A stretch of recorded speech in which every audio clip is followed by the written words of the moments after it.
In 1942, the most famous actress in the world filed a patent with the United States government.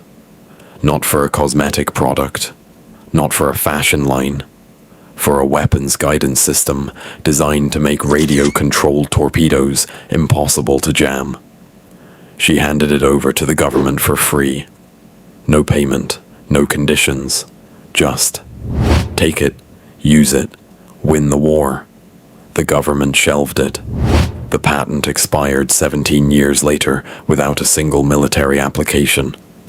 And by the time the technology inside that patent became the foundation of Wi-Fi, Bluetooth, and GPS, a wireless industry now worth more than $2 trillion a year, the window for any compensation had been closed for decades. Her name was Hedy Lamarr, and almost nobody has heard of her. This is the story of how that happened. Born into the wrong box. Hedy Lamarr was born Hedwig Kiesler in Vienna, Austria in 1914. Her father was a bank director with an engineer's brain, and from the time she was a small child, he made a habit of walking her through the city and explaining how everything worked. The printing presses, the electric trams, the mechanical systems that kept a modern city running. She absorbed every word of it.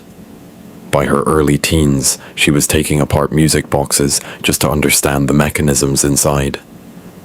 She taught herself to read technical blueprints. She had the kind of restless problem-solving mind that in a different era or a different body might have sent her straight to an engineering school. Instead, the film industry found her first. At 18, she was cast in a Czech film called Ecstasy that caused a scandal across Europe and made her famous overnight. The attention brought opportunity. It also brought Friedrich Mandl.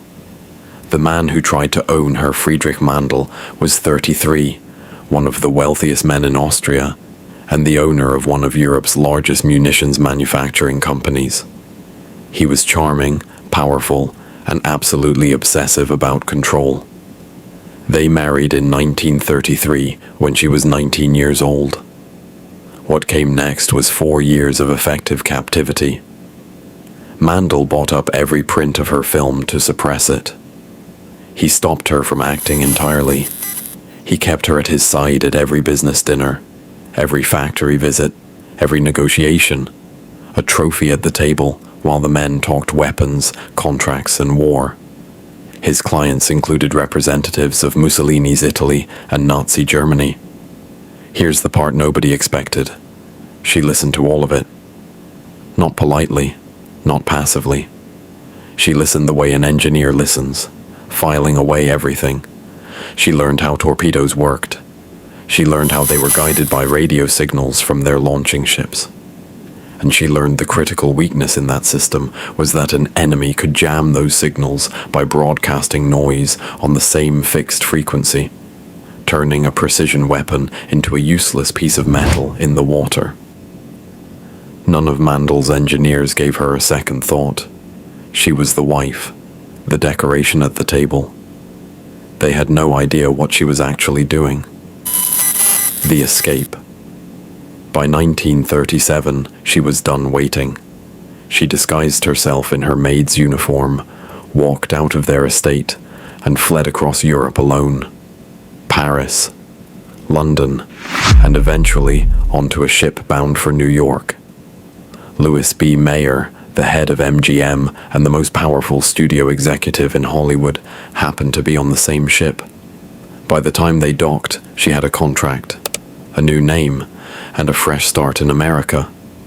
Within 2 years, Hedy Lamarr was MGM's biggest female star. Magazines called her the most beautiful woman in films.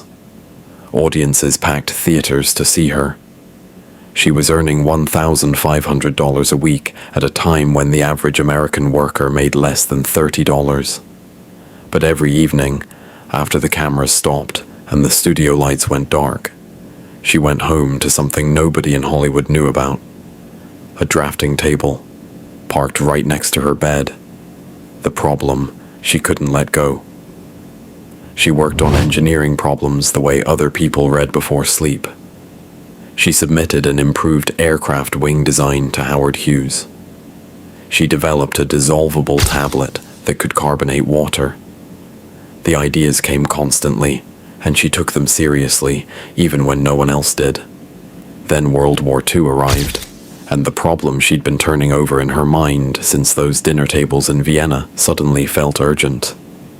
German submarines were hunting Allied ships in the Atlantic and winning.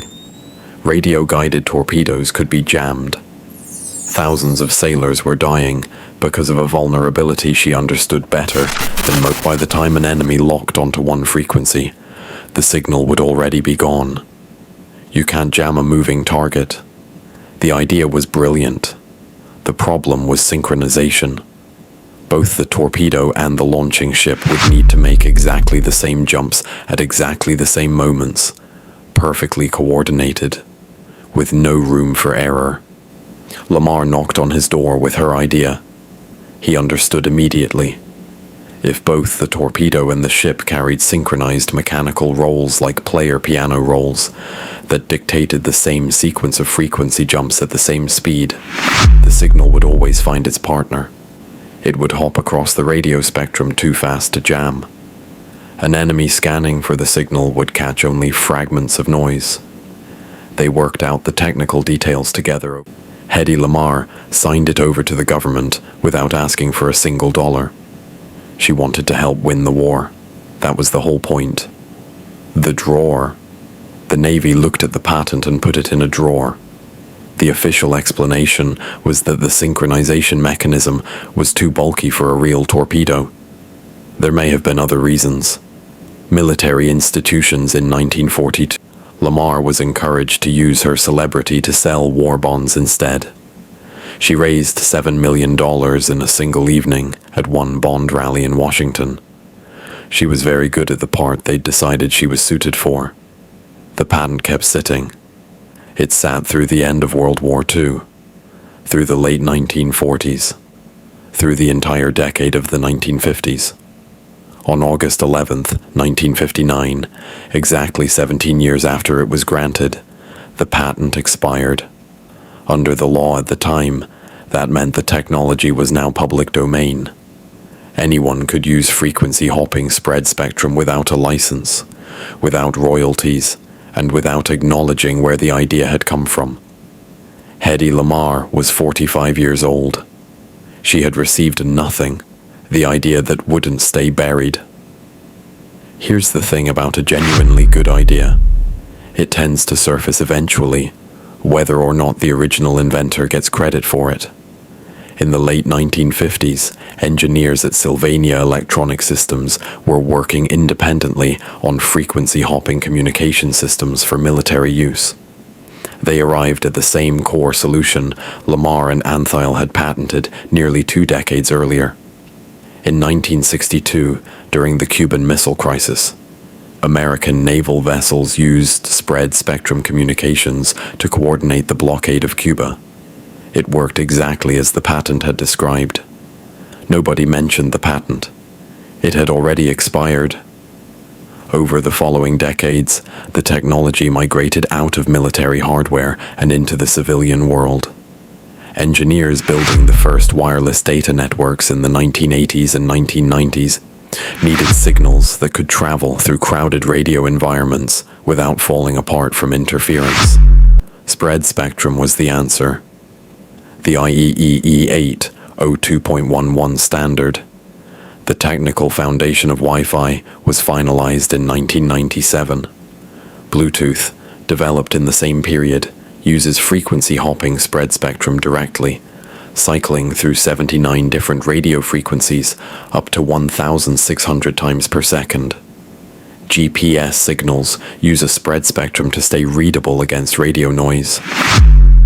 The CDMA standard that powered a generation of cell networks built on everything she absorbed at tables where nobody thought she was worth paying attention to.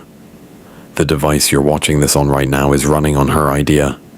She never saw a dollar of it. And for most of the time it was happening, she wasn't even a footnote.